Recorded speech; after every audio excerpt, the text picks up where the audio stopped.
আমরা মাঠ দিবস সরিষার তেল জাতীয় ফসল উৎপাদন বৃদ্ধি প্রকল্পের আওতায় আমাদের তেল জাতীয় ফসলের মধ্যে প্রধান ফসল হচ্ছে সরিষা।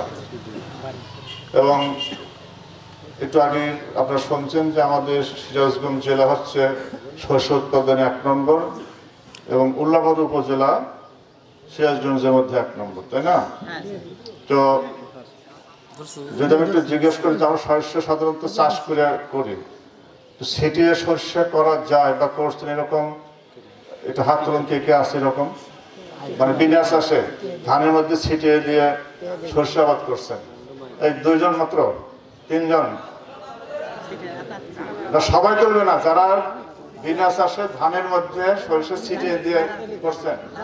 আর একটা বিষয় হলো কৃষিতে একদিন অনেক গুরুত্বপূর্ণ।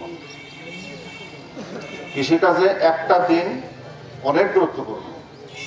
আপনার চাষ করে সরিষা বুনতে গিয়ে আপনার 7 দিন দেরি হয়ে গেল, 10 দিন দেরি হয়ে গেল, তাহলে বড়টা 10 দিন দেরি হবে।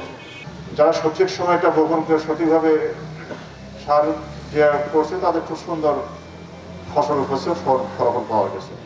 তো আমরা যদি আগের মতোই চলি তাহলে কিন্তু এগোতে পারবো না।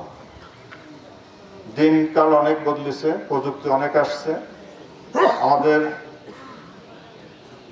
জমি প্রতি বছর কমে যাচ্ছে, অল্প থেকে বেশি উৎপাদন করতে হবে। সেজন্য কি বুদ্ধি করে, কি কৌশল করে বা কি প্রযুক্তি ব্যবহার করে আমরা অল্প থেকে বেশি সুবিধা নিতে পারি। সবচেয়ে কম সময়ে সবচেয়ে সহজ পদ্ধতিতে, মানে